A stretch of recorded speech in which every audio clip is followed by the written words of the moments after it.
Bom, nós vamos resolver agora, pessoal, o exercício 1C e o 2C, né? Note que nos dois primeiros exercícios a gente trabalhou com funções escalares de primeira ordem, né? Em x e y ou somente em x aqui. O que a gente conseguiu foi criar um campo de vetores uniforme com valor constante, no caso A inclinado em relação ao eixo x, né? No caso B paralelo ao eixo x, né? Criando esses vetores com a função com o operador gradiente. Agora, vamos ver o que acontece nos dois casos aqui. Esses campos uniformes, claro, eles não têm rotacional nem divergente. Agora nós vamos fazer um exemplo com a função escalar de segunda ordem, ó, u igual a x² mais y², né? Vamos ver o que a gente consegue fazer nesse caso, certo? Então vamos resolver aqui, u igual a x² mais y². Então, seria o exercício 1C, né? U igual a x² mais y². Então, fazendo o gradiente, que é a proposta do exercício 1, gradiente de u, né, que é na nabla u, parcial de u em relação a xi, mais parcial de u em relação a yj. Parcial de u em relação a x, da função 1 em relação a x, 2x, né? I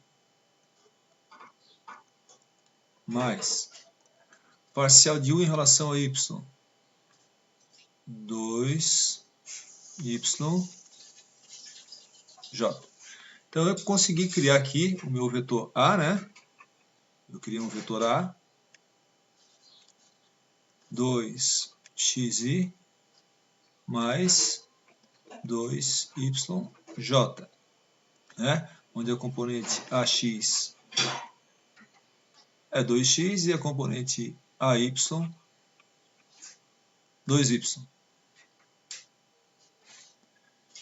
Bom, eu tenho um vetor agora que, na verdade, ele não é um campo uniforme, porque ele varia com x e y, suas componentes, né? Pelo menos uma delas, no caso aqui, as duas, inclusive, né? Variam com x e y. Vamos analisar um pouco, antes de a gente analisar o vetor em si, vamos analisar o escalar u, certo? E ver o que acontece. Eu já desenhei aqui, né, a forma do escalar u, linhas equipotenciais do escalar u no plano xy, né, e a gente vai só confirmar esses valores, tá? Eu acho que eu vou fazer um desenho pequeno aqui antes, tá? Não custa nada a gente fazer um desenho aqui pequeno, tá? Vamos supor que eu tenho aqui x e aqui y, e eu tenho aqui o valor. Bom, na verdade, aquela função ali, pessoal, ela vai tender a fazer ciclos, tá? Eu vou fazer aqui uma parte desse ciclo, certo? E vamos supor que eu tenho aqui, nesse ponto aqui, ó, eu vou fazer um U constante,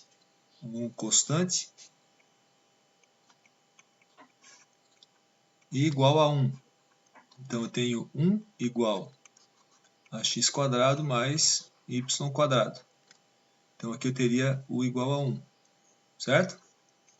Uma parte da equipotencial U igual a 1, né? Bom, pessoal, vamos buscar então essa linha equipotencial, equivalor do escalar U, né?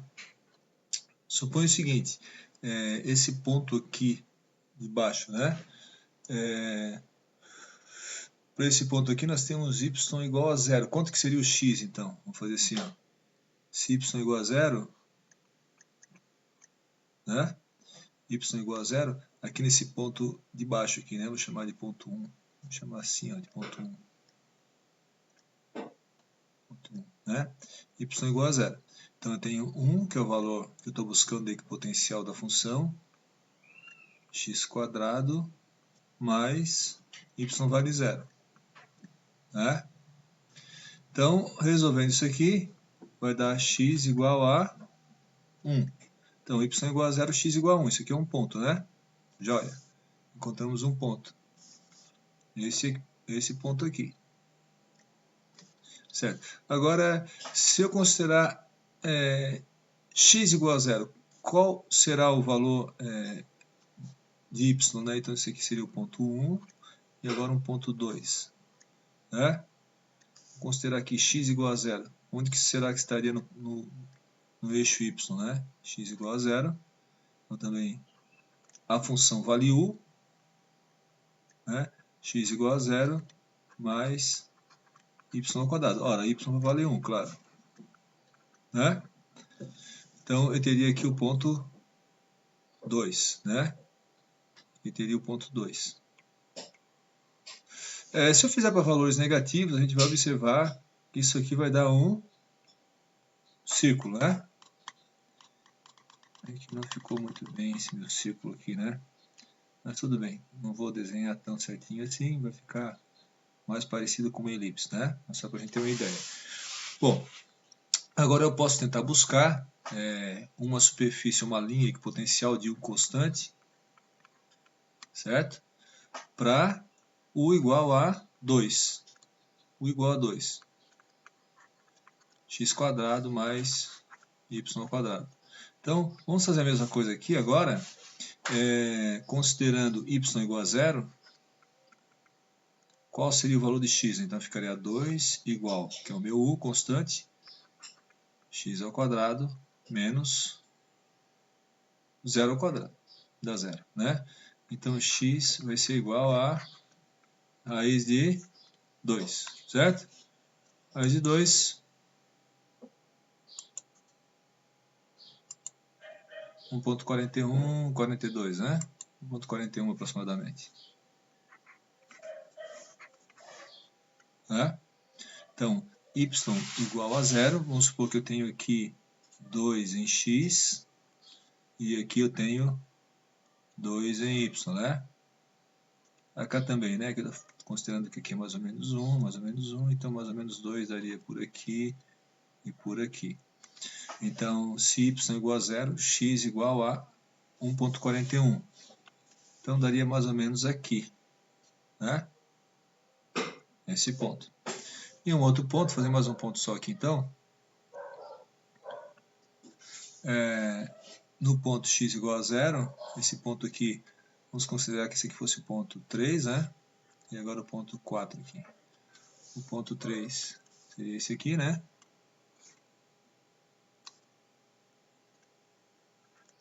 E vamos buscar um ponto 4, então. Onde que estaria localizado esse ponto 4? Considerando o x igual a 0, essa aqui potencial de u igual a 2 passaria por onde? No eixo y, né? Para qual valor de y, né? Então, se u é igual a 2, x igual a 0, né?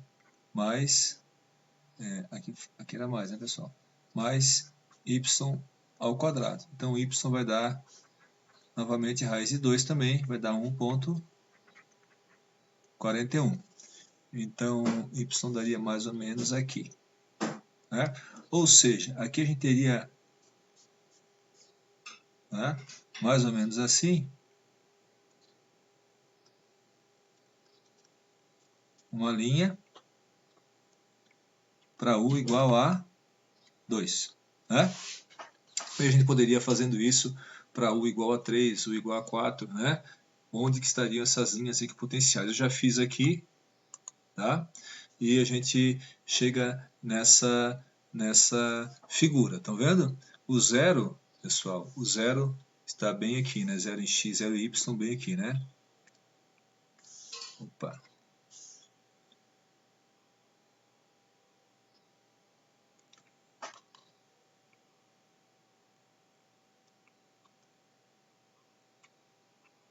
Então, aqui eu teria x igual a 1, ó. X igual a 1, como a gente viu aquele primeiro ponto nosso, né? E aqui y igual a 1. Depois 1.5, 1.41, né? Quando u igual a 2, né? Então essa linha aqui é uma linha para u igual a 2. E essa linha inteira aqui, em cima dessa linha inteirinha, eu tenho u igual a 1. Né? Como a função é quadrática, note que basta eu caminhar um pouquinho x para 1,70 alguma coisa, raiz de 3, estão vendo? Eu vou chegar numa linha equipotencial onde u vale 3, né? Que seria essa terceira aqui, ó, valor 3. Né? Então aqui eu tenho o valor 3 da função e aqui o valor 4. Note o seguinte, se eu for fazer o gradiente aqui, isso aqui é a minha função, né, pessoal? É a minha função escalar. Se eu for desenhar o gradiente dela, eu vou fazer o gradiente aqui em amarelo. Note, aqui eu tenho um ΔU de 1, né, com uma distância grande. Daria um gradiente, assim, ó, sempre perpendicular à linha de U constante, certo? O gradiente é sempre para onde a função varia, para onde ela aumenta de valor, né? E é claro que ela não aumenta de valor em cima da linha U igual a 1. E U igual a 1 ela é constante. Então o gradiente é justamente perpendicular a essa linha equipotencial, né? Então aqui eu teria o gradiente de U. Certo? Agora se eu olhar de 2 para 3, o ΔU é igual. No entanto a distância diminuiu. Da linha 1, U igual a 1 para a linha U igual a 2, a distância era maior. Porque é quadrático, né, pessoal? Agora, de U igual a 2 para U igual a 3, a função passou de 2 para 3 numa distância menor. Então, significa que o gradiente aqui, nessa região, ele vai ser maior, certo? Ele vai ser maior. Né? E vocês notem que à medida que a gente vai se distanciando da origem, né? Por exemplo, da linha 3 para a linha 4, eu tenho um ΔU de 1 também, varia de U igual a 4 para U igual a 3, então 4 menos 3 dá 1. Só que uma distância menor ainda do que havia entre a linha U igual a 2 e a linha U igual a 3. Né? Então, aqui, não sei porque que eu desenhei esse aqui. Opa!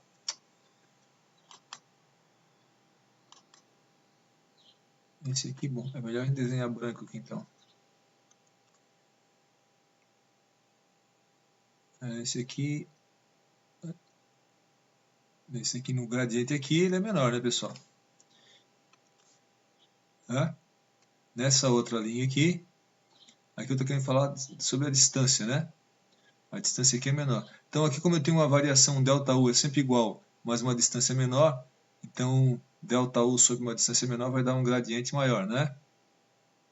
Sempre perpendicular. E aqui no final vai dar um gradiente maior ainda, né? Maior ainda, ele vai crescendo, né, pessoal? Crescendo e divergindo, certo? Eu desenhei aqui esse campo, note que a gente já obteve ele aqui, né? É a função 2xi mais 2yj. Né? Eu, no fundo, já desenhei esse vetor, que é o gradiente de u, a partir das linhas equipotenciais da função. Certo? Mas eu peguei e desenhei ele diretamente aqui também. Né? Olha só. Então, esse aqui é o gradiente de u. Né? Ele tende, é claro que esse vetor aqui, ele tem divergente. Não tem rotacional, mas tem divergente. Né? Note que o vetor que a gente obteve foi esse aqui, ó. Né?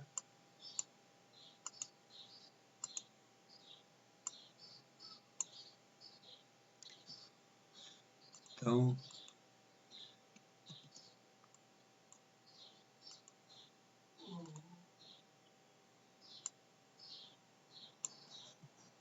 também. E tentar copiar isso aqui de novo. Ctrl C. Aqui. Agora sim.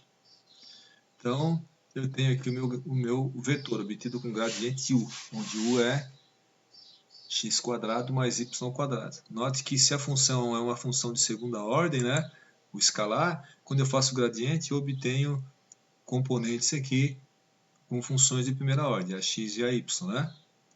Só para testar, para ver se está certo isso aqui, por exemplo, vamos ver quanto é que vale o vetor A. No ponto aqui eu tenho 0, ó. Né, pessoal, aqui eu tenho origem, x igual a 0, y igual a 0. Né? Vamos achar o valor do vetor nesse ponto aqui, ó, no ponto x igual a 1, y igual a 1.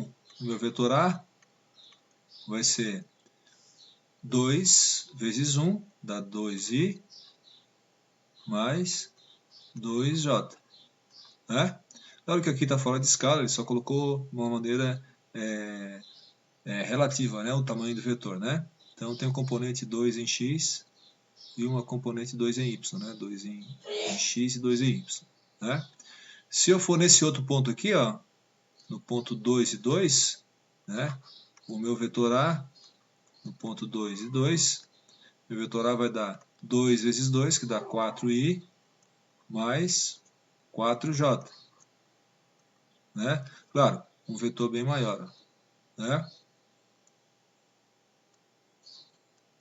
Nesse ponto aqui, por exemplo, ó, esse ponto aqui é 2 em x, 0 em y. Né? Então, no ponto 2 em x, 0 em y, meu A vale 2 vezes x, que vale 2, dá 4i, mais 2 vezes y, só que o y é 0. 2 vezes 0 dá 0, né?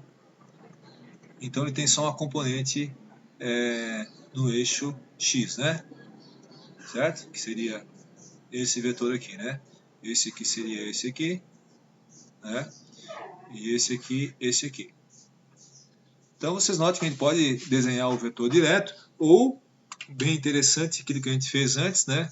Fazer as linhas equipotenciais da função, e daí dessas linhas equipotenciais mostrar a direção do gradiente. Certo, pessoal? Bom, agora nós vamos calcular o rotacional e o divergente. Bom, então o rotacional, pessoal. Então nós vamos para o exercício 2, né? C. Certo?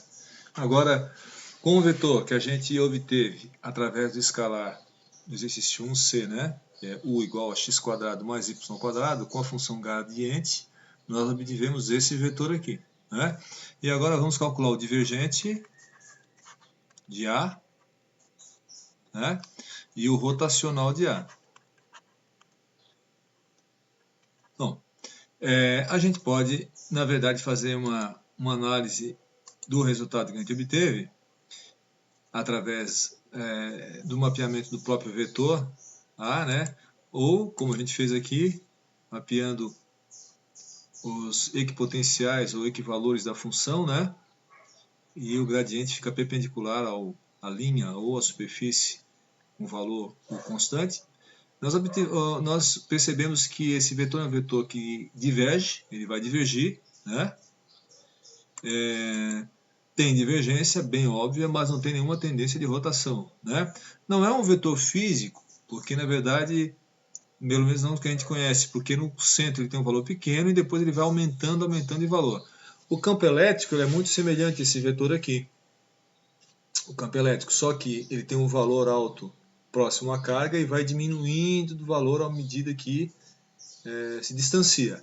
Mas na forma, né, no jeito da divergência, ele se assemelha um pouco a um campo elétrico, produzido por uma carga. Ou seja, é um campo que tem divergência. Se eu fizer agora o divergente desse vetor, né, ele existe. E se eu for fazer o rotacional, não existe rotacional, ele não tem tendência nenhuma de rotação. Né? Então eu já sei que vai ter um divergente, existe um divergente, e que não existe um rotacional. Mas vamos calculá-lo então, tá? Divergente de A. Parcial de AX em relação a X. Né? Parcial de AX em relação a X dá 2. Note, não tem I, J, K, né? O divergente é um escalar. Mais. Então, usando a fórmula já obtida na outra videoaula, né, pessoal? Sobre as definições dos operadores. Parcial de AY em relação a Y. AY é 2Y. Em relação a Y dá 2. Portanto, o divergente dá igual a 4. Né? Como a gente inferiu analisando a forma, né, do vetor, o jeito como ele se distribui no plano XY. Né? A gente percebeu que o rotacional dele não tem tendência de rotação, portanto o rotacional dá 0. Mas vamos calcular aqui. Ó. Parcial de AY em relação a X. Bom, a componente AY só varia com Y, não varia com X. Então dá 0. Menos parcial de AX em relação a Y. AX em relação a Y. Bom, mas o AX não varia com Y, varia só com X. O AX é 2X. Não varia com Y, então dá zero também. Não tem rotacional. Certo? Vocês notem que dos exercícios que a gente fez até agora, né, no primeiro caso, eu tinha um campo uniforme inclinado, sem divergente e sem rotacional, fazendo o gradiente desse escalar. Depois o gradiente de 2x era um campo uniforme paralelo ao eixo x. Também não tinha tendência nem de divergência nem de rotação. Divergente igual a zero, rotacional igual a zero. Agora, com a função de segunda ordem, eu consegui um campo que diverge, né, mas continua com rotacional igual a zero. Né? Então, nesses três exemplos que a gente fez até agora, a gente conseguiu, no máximo, quando coloca um escalar de ordem superior a 1, né, um polinômio de ordem superior a 1, conseguir um campo obtido através de gradiente de U, que tem uma divergência, mas não uma rotação. Né? O rotacional dele deu zero. Tá bom, pessoal?